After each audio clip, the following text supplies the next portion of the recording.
周日早上6点，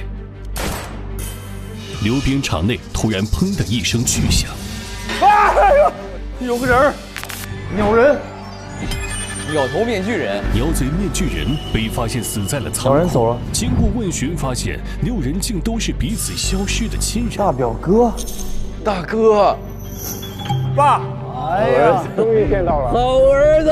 对，所以是我们俩是父女，爸爸，就我跟他的表弟。哦，女朋友原来是，哦，完了，这咱都是一家人啊，咱一家人。其死者也是他们记忆里的亲人。爸、姐、大哥、二哥、三哥、侄子。而本就处在循环世界的6人，调查发现，他们竟处在平行世界阵推里。在执念者开启仪式后，所有在无可奈何意外失踪的失踪者都会进入阵推。那咱们现在在这是这个阵推循环之下，多重时空。将金木水火土5种元素属性的物品，分别放置在溜冰场的5个对应点位的柜子隔层处。随着5行阵法的开启，无数谜团将会一一解开。呀，掉了，掉了，房顶。这什么东西？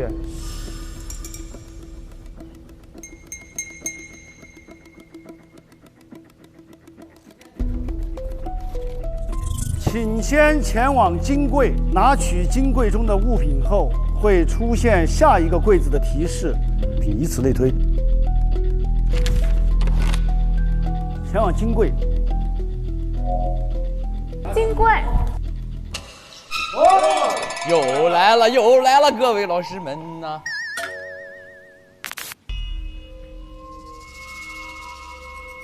等一下，电铃铃，电铃铃，退。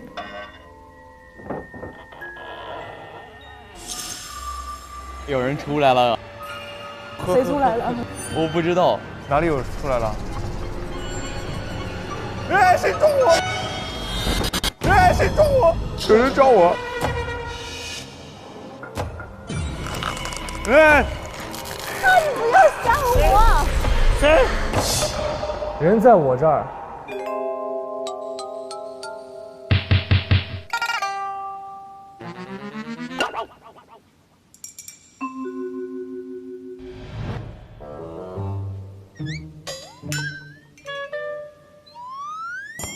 哎，谁在拍我啊？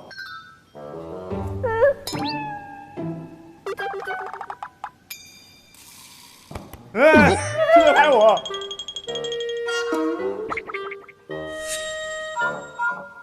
哎，谁撞我？哎，谁撞我？啊，你不要吓我！有人撞我。你在干嘛？谁？谁？迅哥是。我跟你说，这样子，你只要说一声谁要碰我，我给他个右勾拳，他就不敢碰你了。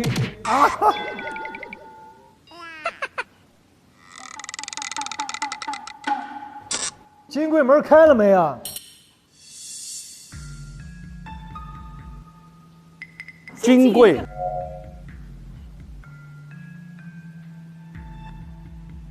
哦，开了。哦，底下有字。木。金完了是木，我的天哪，我们不应该离开这儿了。哎，木在我那儿，我怎么过来？你过来干啥？我以为金柜门开了。走啊！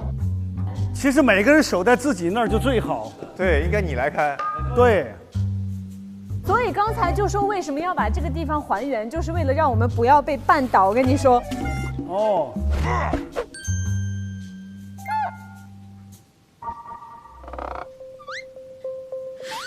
啊！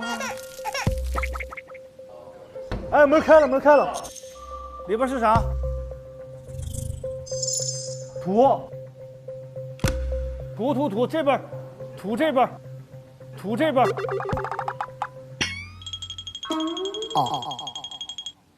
土下边，但是根本看不清楚啊。这是谁？我。这是谁？我。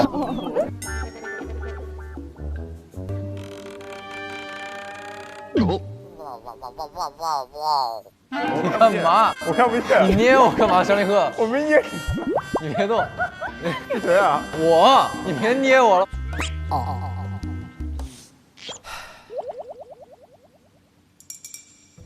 哇，老王哥你怎么什么都不害怕呢？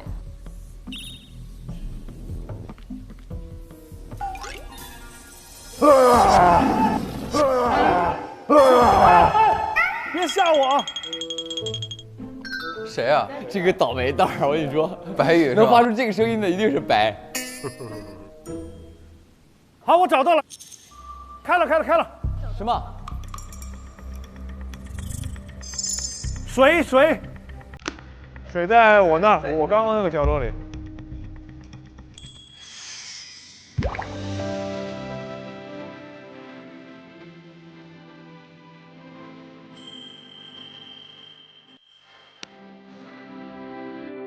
我从小胆儿就特别大，我跟你说。你胆儿特别大，你一直揪着我衣服在走。对不起。哎，到了。火！这我那个地方了，走吧，各位老师带我去，谢谢你们了。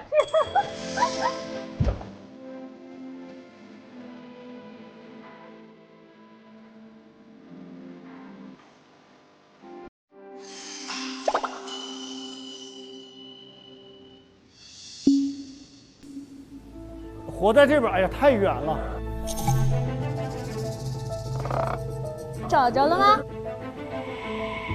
再往前走，再往前走。在这个角上，哎呦，哎，打开了，啥也没有啊。啊？哎呦我去，太吓人了！你们谁？是不是八姐？是不是你？哎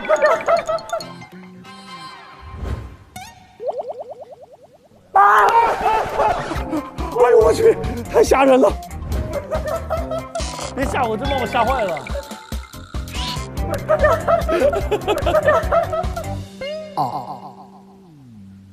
那这啥也没有啊，这里边。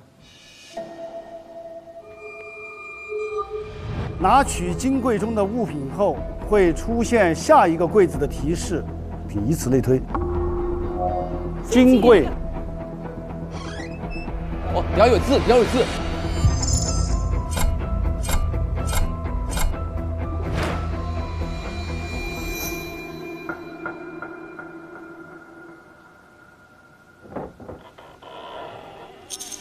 哎，等，声音响了。啊，迅哥，你迅哥吧。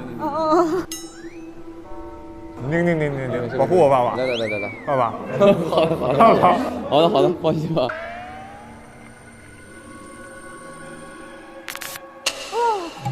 什么东西啊？刚才里边什么都没有啊。这衣服是谁的？这一看女士的毛衣嘛。啊，有一个这样的盒子呢。一定是有用的。香，这啥意思？谁的衣服？每个壳子里都有2件衣服，是吗？对不起。啊？你都摸到了？真假的？哎，真的。哎，这有这个，是不是放那个香呢？补这边，这里边还有纸，将推香炉放在溜冰场前台处，把推香烛插入推香炉，用推香烛专用火柴点燃推香烛，震推变为推震。咱们现在如果把这个香点上之后，咱们就可以回到推震2个小时。我们当时就是穿这条衣服溺水的，就在船上消失的。有可能。我们要把衣服都换上。哪个柜子拿的哪件衣服，咱得按那个穿。啊？你都摆出来了啊？这咋混了呢？快来！这是一套。来，这是我那柜子哈。你们谁是金，谁是木，谁是水，谁是火，摆一下就行了。我是土，这是火的。 2条裤子啊，我怎么？那就往身上缠呗。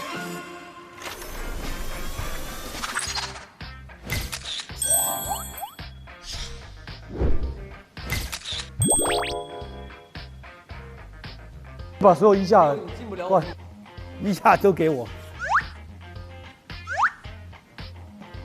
你拿衣架不行，哥，你不是说你是身为这个导购员进来的。那各位老师们，我点火了啊，咱们发射了啊，发射发射。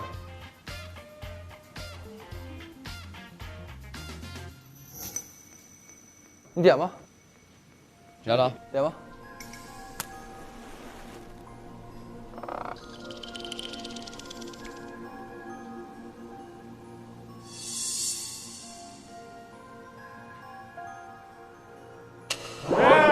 我就知道。哎呀哎呀哎呀哎呀哎呀！没哎呀，等会等会。没事没事没事没事。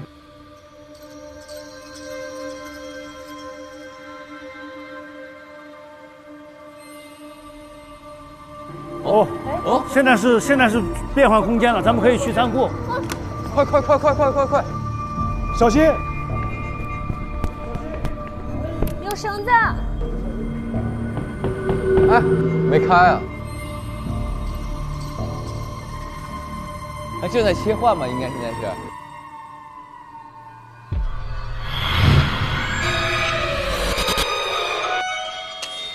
哦，成功了。欢迎来到推阵。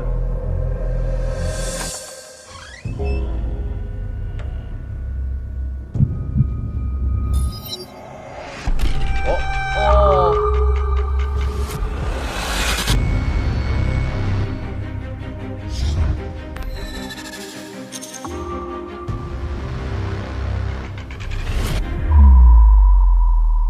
电视没了，电视在那儿去了。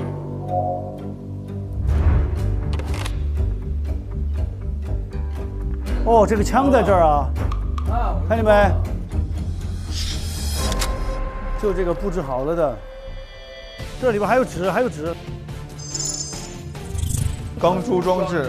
由于本装置冲击力巨大，有一定危险性，一旦命中人体，会造成巨大创伤，致使人体脏器受损，甚至大量出血。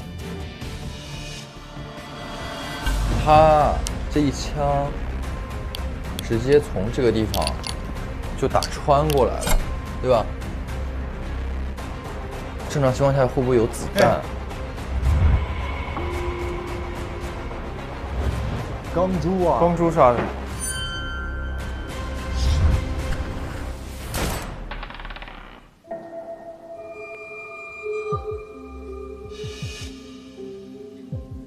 这啥？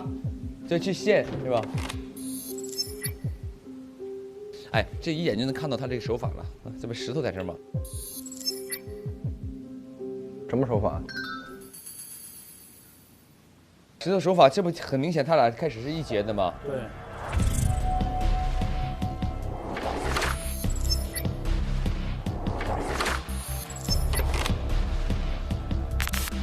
是这样的。D V D 嘛，他俩开始是一节的嘛。D V D 一弹出，给这石头，哎呦，啪！哦，没错。杀手，杀手，是我。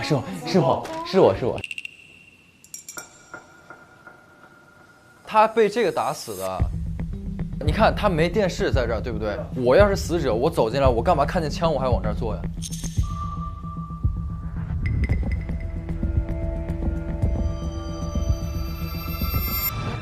所以刚才就说为什么要把这个地方还原，就是为了让我们不要被绊倒。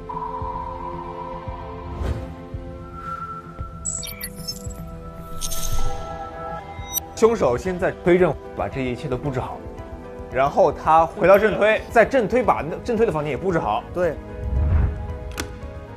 6点的时候让他到正推去看电视，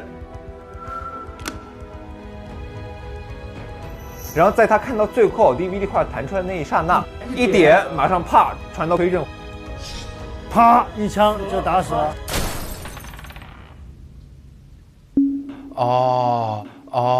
懂了。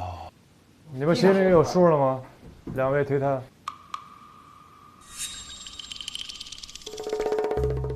我们现在还就就还原了个作案过程。你连这都想不到，前2期怎么玩这么聪明呢？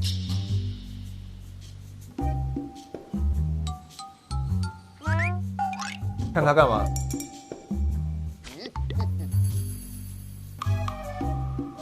不，现在就是咱们下一步怎么弄呢？再找找这里还有什么东西呢？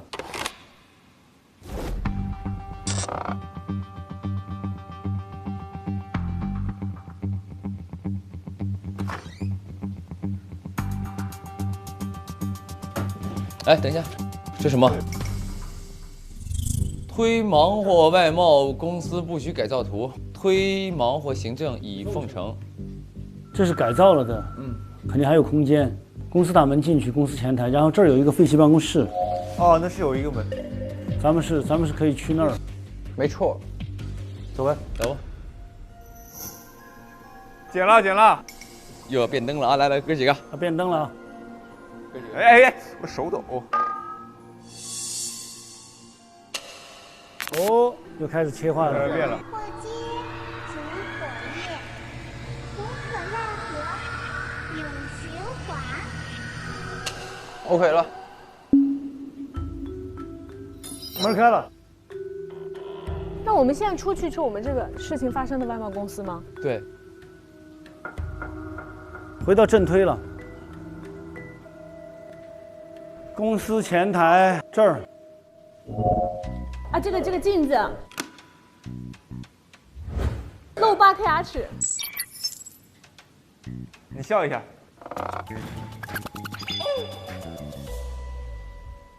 哦，门儿开了。废弃办公室。哦，这个符号在这儿。当我看到就是刚才那个符号的时候，如同打开了一个开关一样，所有记忆全部涌入。废弃办公室。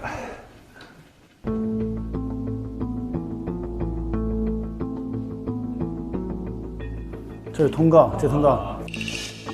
不祥之船4444号失联情况调查公示。不祥之船4444号失联情况调查公示，444号船，然后下面都被泼墨已经遮住了。 4444号船在8年期间总共经历了2次失联事件。第一次失联发生在1980年2月3日周日晚上22点，第二次失联发生在1988年2月7日深夜。让我们祈祷这8年来的失联者王某、贺某、托某、白某、贾某、乙某、丙某、托某、柯某能平安归来，也向失联家属巴某、张某、李某、宁某表示慰问，他们仍无法接受亲人失踪的事实，望节哀顺变。后边还有一行字啊，你竟然已经看到了这个，你一定会尽快开始仪式，我得抓紧时间了。等会儿啊，也向失联家属，咱先把这个捋一下。我们这样站着对啊，我失联，他失联。 白某失联，柯某失联，啊，你是失联的，对，然后是你们是失联家属，巴某、宁某，他们俩是失联家属，我们4个失联。这儿有好多这个弹珠，死者的弹珠哦，这么多衣服，他住这儿。 好可怜哦！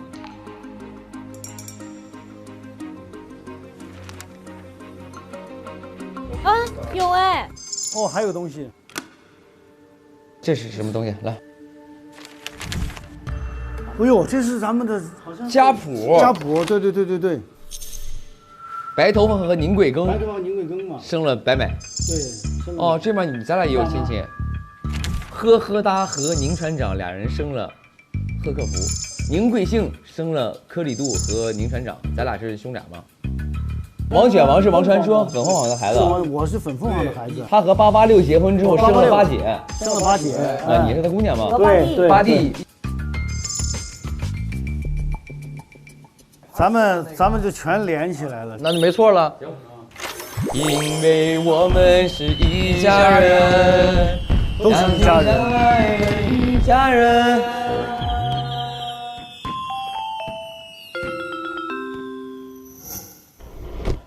哦，还有，执念者进入正推后，执念者会忘记自己的执念以及与执念有关的人。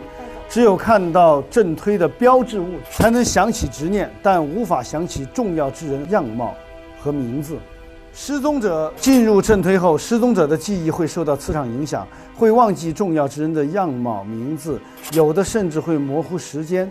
对于进入正推前后的记忆会模糊不清。我现在时间是跟你们一样的，1988年，但是我说的上周是1980年嘛，对吧？所以我记得上周是1980年，说明我中间的8年。在这一周之内就消失了，你不存在你的8年，就记忆的8年。对啊，没有这8年，为什么呢？特殊情况，一起失踪的失踪者会相互记得彼此。为什么我们几个互不相认的相亲相爱一家人还能碰到今天这儿？我俩没清空啊，我也跟他没清空啊，他是我邻居家孩子，我也记得呀。你们俩是认识的，我们俩是有共同的一个过去的。说明，如果见到正推标志物，将在24小时后想起循环期间的全部记忆。我们24小时后就能想起来。凶手肯定来过这块了，已经，对吧？失联家属巴某、宁某，所以你们2个之间有一个。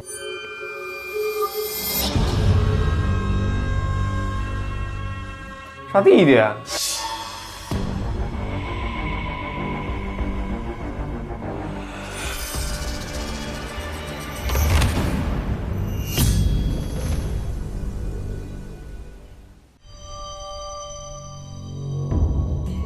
回溜溜冰场，我想回推镇。来，快！啊，需要锁凶了，朋友们。开始推理吧。噔噔哒哒噔，噔噔哒哒噔，噔噔哒哒噔。我再看看那个迷庸计划吗？哎呦，谁的包啊？这是？哎，这不托尼的，纸团，迷庸了，迷庸了。哦，迷庸计划。前面是这个迷庸计划，是小八的计划，我的计划跟踪、迷晕、绑走。8年前的事儿到此为止，我必须让这一切都结束。这也是小八这次利用这28天来到这儿的目的。后边这个就是他要找的这个人写在这上边的。回复他的8年前的事儿打了个问号，一定是我一直放不下的那件事儿。头套人应该是总经理背锅吧？就是8年前要找头套人，你要找头套人，找头套人就是背锅嘛？要找背锅的，当时是你要找背锅嘛？对呀，对呀。我就怀疑是他为了替他弟弟报仇，所以把我儿子从灯塔上推了下去。还有谁要找背锅的？我还要找背锅。可能是那个男人在这个船上动了手脚，我爸爸才会消失不见。就是我非得一定要找到这个人。皮夹克这个人。对。为什么背锅是头套人呢？不，就是从这个人的叙述的这个语言里边啊，他透露出来的信息。头套是他，是小八。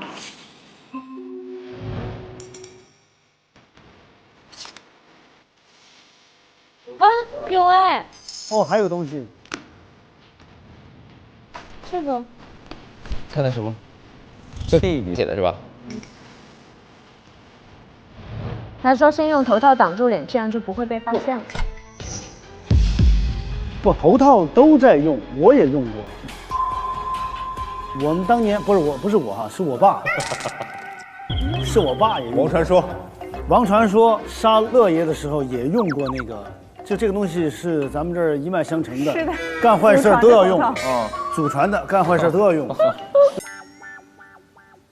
要不然谁还会跟8年前的事儿有关呢？难道因为我发现了他8年前杀人的事儿，他就想要私下找机会灭我的口？所以跟踪我是想知道我手上有没有他的证据，真不是个东西。我只剩20天的时间了，这短短的时间，我要用来好好跟我的家人相处。他俩都是从推证过来的，绝不能被他干扰我的计划，正好可以用重叠空间杀了他。所以黑字儿和红字儿不是一个人吗？不是一个人，黑字儿应该是一笔。黑字儿的先写，对，红字儿的后写，对，对吧？对。红字儿看见这人，发现黑字儿这人的计划了，然后准备把这黑字儿人干掉嘛，对不对？所以红字儿应该是凶手写的。对。那么黑字儿写的这个人就是小八。小八有一个迷庸计划，对不对？他想迷谁呢？对。想带走的人。他有个想带走的人，对吧？这想带走的人就是有执念的人，他到这儿来是要解决8年前的事儿。对，你看咱们有被动被弄到这儿来的，有是主动。没错。首先可以排除的是我。你讲讲理由嘛？你别上来就排除你，因为我是失踪被召唤过来的人啊。我是被动被召唤过来的人啊！刚才那个里边不是说有一部分人是失踪的人吗？谁是失踪的？我是失踪的。对，你失踪的，我是失踪的，还有谁失踪的？我是失踪的。还有谁？我。还有谁？没了。不是失踪的有谁？他们两个2选1嘛？哇，绝对是，比我们侦探都清晰耶。咱们捋一下啊。现在很明确，死的从目前来看就是小八，就是我的儿子。然后他到这儿来是要找一个人，这个人是和8年前的一个什么事儿有关系。这个人是他很重要的一个人，他想把这个人带走。是，可是这个人呢不想走。这个人不想走，所以他有迷庸计划。他可以把这人迷倒之后呢，他自己戴着这个面具，然后把他带着一起召唤仪式，俩人就走了嘛。对，就这么回事儿。对。但是这事儿呢，被凶手发现了。要么就是他不想小八做这事儿，对；要么他就是不想让这个人走。但也有可能凶手是想杀掉小八。小八这个我觉得很重要，他这个再读一下。我知道你准备做仪式了，跟你进入正推后，他是跟着这个人进来的，而所以这个仪式不是小八做的，小八是他50米范围内的人，跟你进入正推后，我的记忆也会消失。虽然来不及记录这么多，这个是小八在来这儿之前记的，因为一旦进入这儿，你的记忆就消失了嘛。但我只要记得进入正推，我就要去寻找那个符号，尽快恢复记忆。所以，小八来到正推之后，是第一时间就去找那个符号，然后我就一定可以找到你。你的特征很好认，职业习惯也影响了一些生活习惯，还斤斤计较。斤斤计较，我很斤斤计较啊，我也是。谁都斤斤计较吧？斤斤计较，对吧？他砍价非常斤斤计较，砍价王。对。你是什么斤斤计较？一样，我也省钱。我竟然已经在正推里待了26天，他等于前面一直啥都忘了，就在这儿瞎待，待了26天了。要不是昨天尹凤城的死成为一个变数，差点就超过28天了。时间不多了，我得赶紧找到你。但你在进入正推之前，让我不要插手这件事儿，更不要进入正推。所以我一旦被你发现，就更没有可能把你这个重要之人带出去了。所以这就出现了3个人了。但是重要之人知道他进这里，重要之人是他要来找这个人，小八要来找的，而这个带他进来这个，其实现在就可以锁定他是凶手。对，这是他是凶手。这是3人嘛。对于小八来说，最重要的人是你。那小八要带我走，其实也不一定，也有可能是他，也有可能是姐姐也在呢。你说这个逻辑是合理的，但是我告诉你，在场的每一位都是他的重要之人。如果真的要比一个排位的话，那一定他爹最重要啊。对啊，对吧？而且你通过他的那个文字上来说，他也是爸爸、姐姐、大哥、二哥、三哥、大侄子。我最不重要的，我是最不重要的。啊，咱们仔细再读一读啊，谁陪他玩弹珠啊？都有，那张图上都有弹珠。图，希望能够通过这种方式吸引你的注意力，看是否有可能让你想起些什么。哦，他这个就是要找重要的人啊，找到了。对，昨天我们6个都在对房间里。朝我们丢的吗？对呀、他在门口丢的吗？我们都在托马斯的办公室里边，他朝我们扔了嘛。哎哎，那有个人，门那有个人。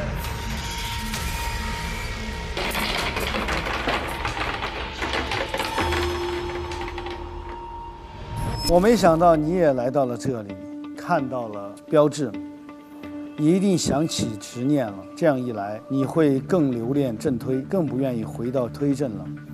我必须启动极端的手段，就把那个他重要把他要人迷晕了带走的。人迷晕。用了吗？他那个迷晕那个东西没呢，用了，咱有一个人就晕了已经啊。他这计划还没来得及实施，他就死了。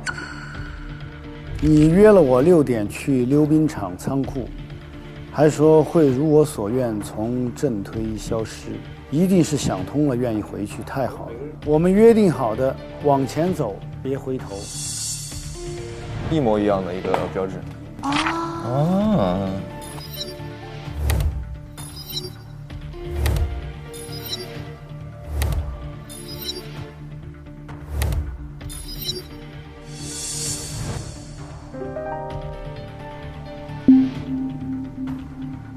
应该是一个是小巴，还有一个是小巴要带走那个人和杀小巴的人是同一个人。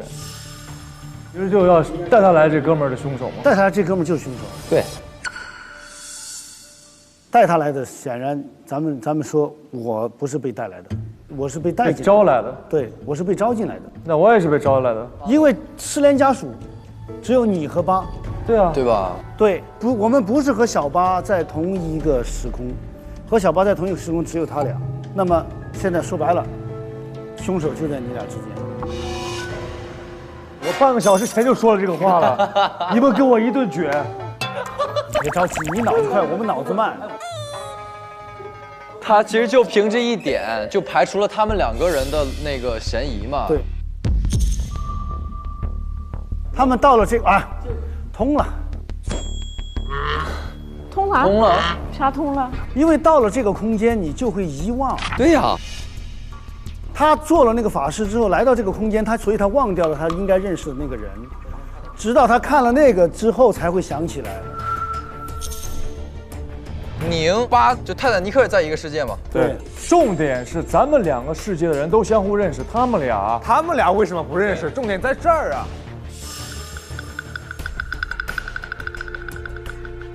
所以凶手一定在他俩之间。我同意。哥，你今天推得太厉害了，你怎么？不是就是这样的呀。所以你俩 PK 一下，看你俩投谁吧。我为什么要杀我弟弟呢？我觉得你说什么你得讲证据吧。这个原因。我觉得巴姐更像是个杀手。为什么呢？没有为什么。我就通过我自己的分析。我是每一天都像一个杀手。再把这个再想一想啊，8年前的事儿，一定是我一直放不下的那件事儿。咱们想8年前放不下的事儿是什么？8年前他俩都放不下，他是要去找贝锅，是船做了手脚，他是以为儿子被推下去了嘛？一个杀子，一个杀父。对，当时你找那个谁，就是写证明信的时候，那个证明信说白了他们是不会相信的，对，因为当天是电闪雷鸣。压根儿我还没有来得及说我，他们就失踪了嘛，他们失踪了。对。贝锅他有一个弟。贝锅有一个弟。对呀，他写给他弟弟的那封信。对，是他写给他弟弟，有个弟弟。说实话，这个信对你也很不利。为什么呢？就你这个信里，你看，就是他烧他的那个地下室的那个事儿，这些年也一直走不出自己的执念，是一个可怜的人。这个是个很重要的信息。没错。执念，可怜的人，你懂吗？对吧？所以你们的这个执念是没有消失的呀。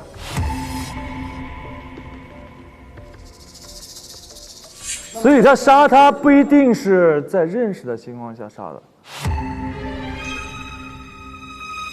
对，因为死者是戴着面具的嘛。对，因为死者是戴着这个面具，所以姐姐误以为戴着，因为他这里边很重要的一句词儿是什么？是头套人应该是总经理贝锅。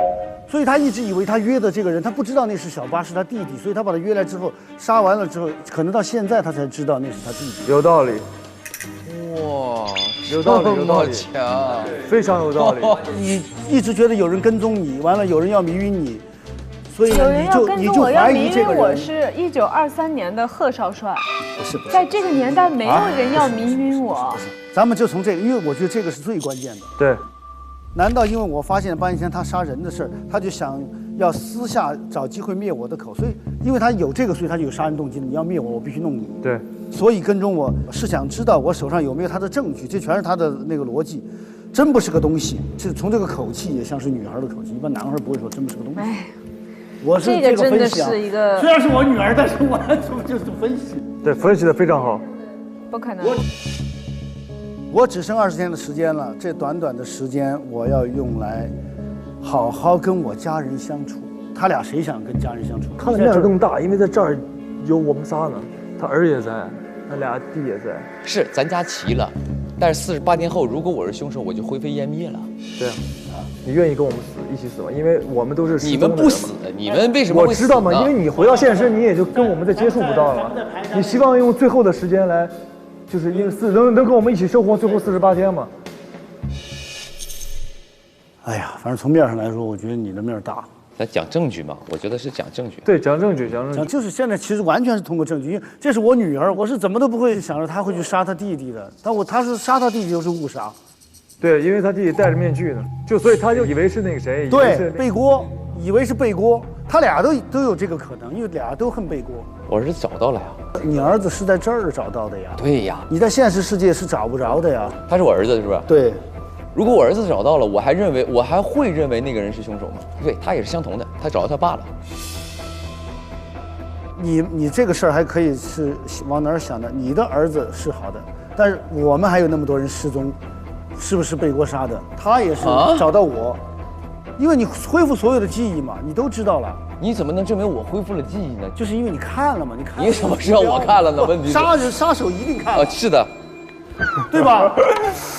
哎呦，这个，我觉得今天他们都知道的比我多了。总结一下推谈，我已经被搞懵了。你 X， 你总结，我听你的。所以你觉得是谁？我本来觉得你是你的，你现在觉得是谁？现在我觉得也是跟着你们走，他们俩中间一个。你觉得谁更像？不一样。你这有点偏袒了 X。我是觉得这个误杀有点不太可能。误杀咋没可能？误杀都拍2部了。不知道你是谁，哥。没有，他的意思啊，就是如果是这样太狗血了，就是这个意思，估计。哎，不是，那这个人就比如说这个人是我的话，那我是把信写给了背锅，那为什么会是小八过来这里呢？你以为你写的这个人就是背锅吗？他是写给鸟面人的。问题是在我昨天和今天的所有的我讲述的故事当中，没有鸟面人这个人。一样，我也没讲过鸟面人嘛，对，一样，咱俩的现在目前证据是同样的。对啊，无法自证清白。无法自证清白。哎，赶紧，我们平民老百姓就等着你们俩推探做最后的总结了。刚才的盘算下来，我们大家讨论的结果，锁定的凶手范围还主要是在这2个中间。小八对4个嫌疑人来说都很重要，各自都有情感上的。你们2个说的意思就是不知道这人是谁。对啊，误杀的这个人，因为以为他是背锅。对不对？那就看谁更想留在这里喽。对啊，谁更想留在这里？我们刚刚讲那个失踪不失踪跟谁放蜡烛那事儿，我觉得只有一个点是能说服我的，一个点是我们俩因为是80年失踪的，所以说我们俩不可能放蜡烛，因为我们俩放蜡烛，他们一定不会被召回来。对，只有他们4个人中，他们4个人里边，他俩又是失踪者，而他俩是家属。失踪者家属。对啊，所以留在这个世上的只有家属，失踪者已经。那我们这个世界是真实世界还是非真实世界呢？正推啊，正推啊，因为我们看到的所有都是正推的文件呀，正推包括公司发的文件，所以你们是在正推啊。对，就平行世界的概念嘛，等于是。还有一个被招来了。是的。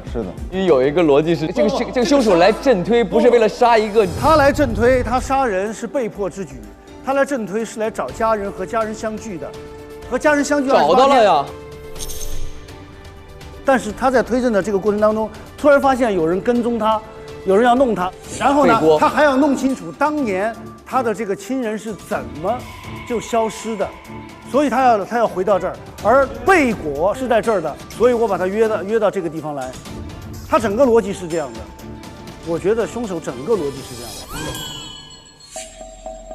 的。来，阿爸你自己说说。我知道你怎么样？快灵光啊！是，马上给我 Q 一个人出来，老子八戒，救救咱俩行吗？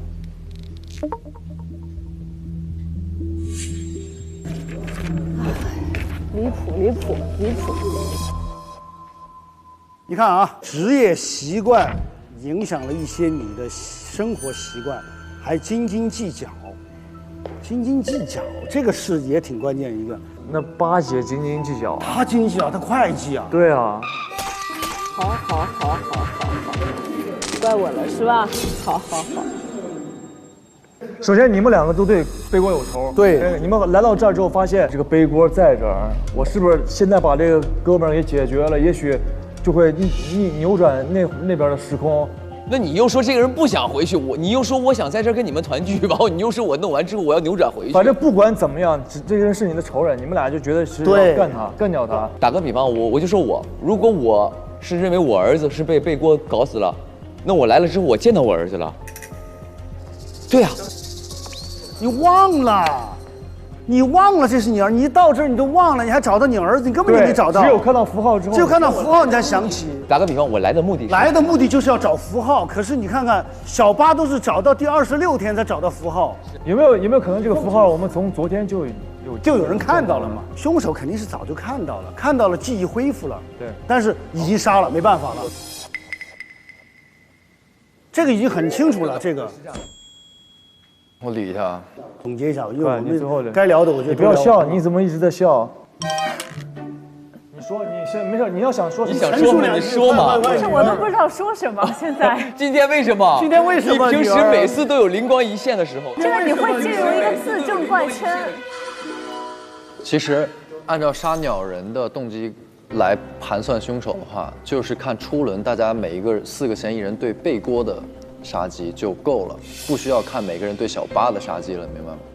对小八是没有杀机的。对，就我跟你说，就是误杀这次。包括在他死之后，他的面具也没有被摘下来嘛？对不对？对，说明凶手杀了他之后秒就传走了。对，他觉得那就杀对了，他就干完这事儿也没有确认身份嘛。但这是我女儿，我不投她。那投票吧。推探得给点意见。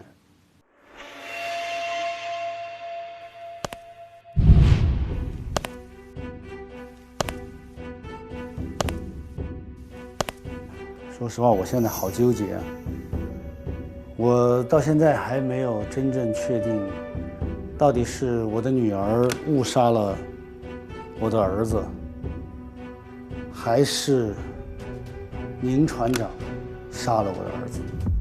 因为其实他俩的所有的动机、所有的作案手法，整个其实都是可能的。我刚才脑子里边反复就把小八写的那封信，他把他忘了，他记录的那个文字的情景，我就在脑子里边去过。这个话跟他姐好像挺合适的，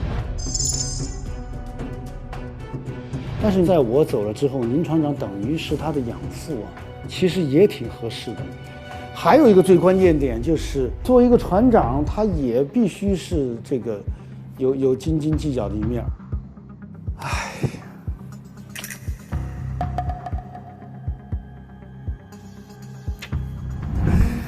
行了，不纠结了。哎呀，我今天选投错就投错了，就投他。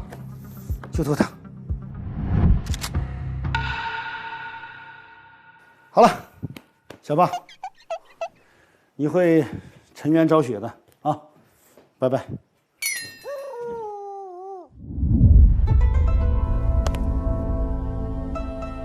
我选择的真凶人选是王卷王，是因为我在他房间里发现了弹珠。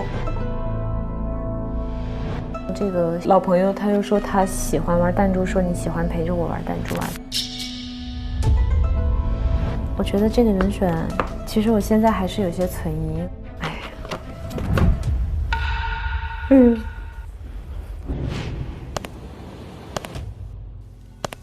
我选的真凶人选是八姐，在受害者写的东西里面有提到过，这个你就是写给凶手的，他把你称为是一个严格斤斤计较的人。其实这一点就很可以坐实是八姐，因为八姐平时她作为会计，她也很斤斤计较。比如说，别人给她的报销发票，她要严格的控制在3.1415926间距，然后平时对自己也很严格，然后还会在床上放金算盘来督促自己，看起来是一个要求很高，然后又自立性很强的女强人。就这么多。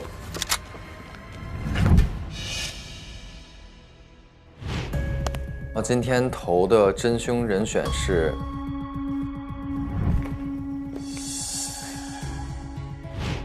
通过刚才我们的推理，我的真凶人选投的是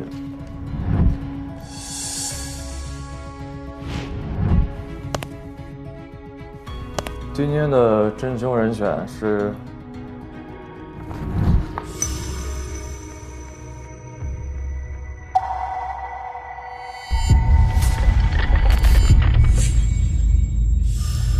今天这个光好像都格外怪异。是的。开始推理吧第2季第4案，走不出的盲活机案件告一段落。各位已经完成投票。如果真凶的票数低于其他人，则真凶与 X 获得金钥匙；反之，其他投对的玩家获得金钥匙。接下来将公布投票结果。今天有3位玩家获得了票。3位玩家？我们仨。 3位玩家的票数分别是1票、2票、3票。又是这个，是我是不是？而且有1位玩家在投票时临时改了票。啊！在改票之前，最高票数的人是不一样的。哦，也就有一个人犹豫了左右嘛，左这边就是3，右就是那边3嘛。完了，感觉要出事儿。完了，要出事儿。改票的玩家就是哦，要说出来。王卷王，请王卷王来宣布，他将票由谁改成了谁。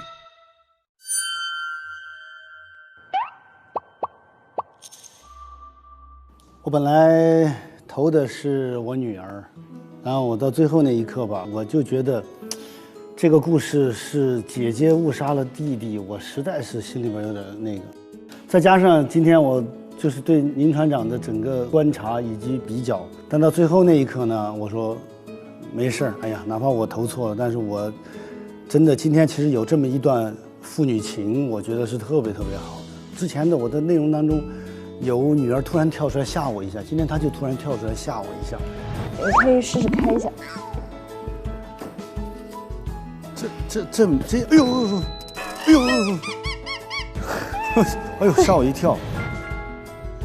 哎呦我去，太吓人了！你们谁？是不是八姐？是不是你？但是我就觉得。还挺幸福，我就最后改票投给了宁船长，就这么简单。投错了可能。哥，你也有执念，你执念太深了。嗯，我替你照顾了2个孩子8年了。是，好吧，好，我错了。所以本次票数最高的嫌疑人就是宁船长。那么宁船长究竟是不是真凶呢？在宣布真凶之前，我先宣布，本案存在 X 就是贺克福。哦，是你啊！哎呦，啊，哎，不是就是他吗？我俩一直以为是他呢。哎呀，真是！哎呀，我今天玩的不错呀。这个 X 压力太大了。所以你今天看到自己是 X 的时候是什么心情？我没控制好，我转身太快了，他那一下，我这脸部肌肉，我这对很僵硬，他出来的时候。我叫他给我对个眼神儿，绷着劲儿就走了。对，我脸部肌肉都没放松下来，我就回去了。所以说，当 X 的时候一定要全普菜放松一点再走出来。那个挺难的，我跟你说有。好难，真的很难，越想控制越难。它是 X 的干扰因素，最大的干扰因素。我告诉你，他就是欺负你，他欺负小孩。我是 X 杀手吗？难道？觉得没身份，其实放松玩还挺好的。你就可以沉浸其中嘛，你就可以去找线索什么的。但一旦你有了身份，你可能就会三心二意，然后有可能会控制不住。那么宁船长究竟是不是真凶呢？恭喜各位检举成功，真凶就是宁船长，八姐获得2票。王卷王获得1票，那我还改对了，我。爹，我的好大儿啊！哎呦喂！哎呦！我改一下，改成宁船长。我今天投的真凶人选是宁船长。宁船长想要杀死贝锅，在他的这个记忆和意识里面。贝锅害死了自己的儿子，所以他有一个这个想要杀死贝锅、替自己儿子报仇的一个执念。且在这一张迷晕计划上面，他看到了他认为贝锅的计划要迷晕这个人，于是他更加确切地产生了想要杀死贝锅的动机，因为同时不仅仅害死了自己的儿子贝锅，还要杀死自己。今天的真凶人选是宁船长。我选他的原因是因为他更想留在镇推，因为他的所有家人都在这里，所以他更希望留在这儿吧。投的是八姐，八姐。我选择的真凶人选是王卷王。真的假的？你没想到是我，对不对？你选的是谁呀？他投的我。因为当时结束以后，我搜到了个弹珠。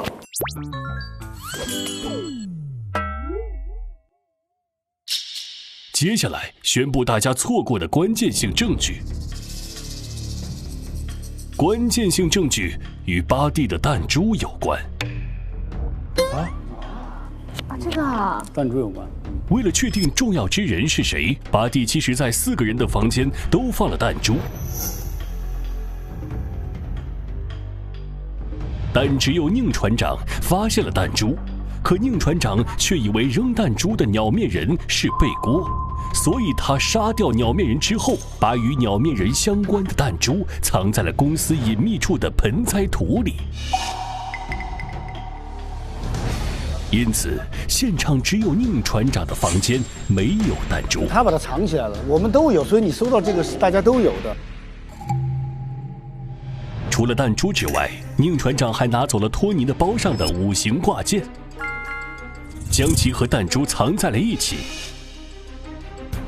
此外，土里还有宁船长掉落的小发卡。这个小发卡可以证明藏了这些东西的真凶就是宁船长。此外，本案中八姐之所以也进入了镇推，是因为宁船长在做仪式的时候，八姐身处方圆50米以内，所以被一同带进了镇推。哦，对，5形挂件。托尼的包上面有金木水火土，缺了哪一个是吧？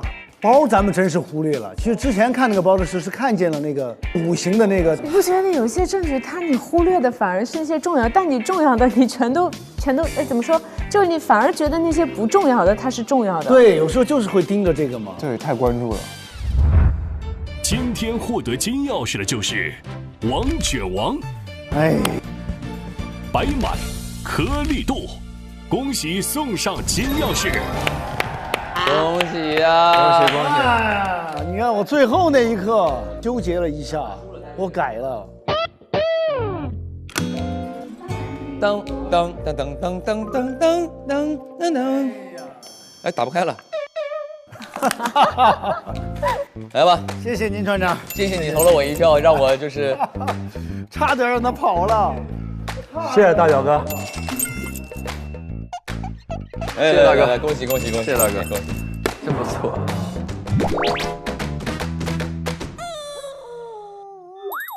啊，那所以这些事情是怎么连起来的呢？现在我们只是凭就是谁不是失踪的人来断定，那我和他之间啊不，还是执念，因为执念最强的就是你和他。他就是要弄清楚他的儿子究竟有没有被背锅推下去。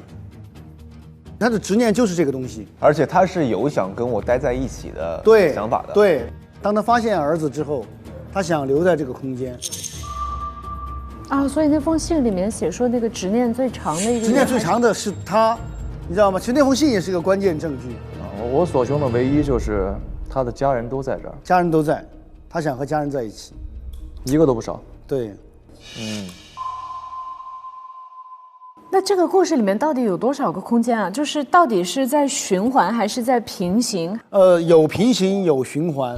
由于执念的人进来了之后，所以他开始了循环。2次船的灾难是平行的，444号前边我开的那一次，和后边公司又把444号给到一个新船上，又造成了88年的2月7号的这一次的失踪。哇！今天这个故事挺厉害的，而且我觉得玩的还挺高级。这个执念对于一个人来说真的是挺可怕的一个事儿。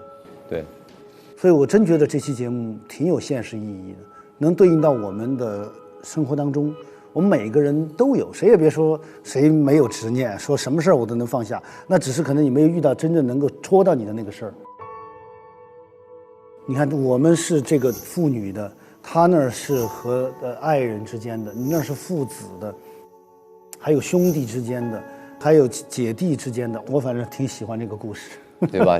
有的时候他也追求过去的一些东西，对吧？比如说想见到一些人或者做一些事儿，对，就会让他失去现在所拥有的，而且结果未必是好的。对，是的。我一直在想，就是比如说2个嫌疑比较重的，都是为了去保护自己爱的人，或者说让自己跟自己的爱人有一段相处的时间，去开启了这个潘多拉魔盒嘛。然后，而且甚至是凶手，他还杀掉了终结这个潘多拉魔盒的人，他想把这个潘多拉魔盒一直开启。其实这是一种很自私的行为。是的，你是得到了自己想要的人，你是让最爱的人好像在你身边过上了很幸福的生活，但是你问问他本人想要吗？他或许他本人在他的那个平行世界里，他过着很幸福的生活呢。你把他强行拉过来，那这不是一种自私是什么呢？是的，这个故事也是告诉我们，在这个世界上生存，不能有太多的执念，放下过去，你才能继续明天嘛。对，事儿过不去，永远会对你会再次带来伤害的。对，坐上火车那句话，往前走，别回头。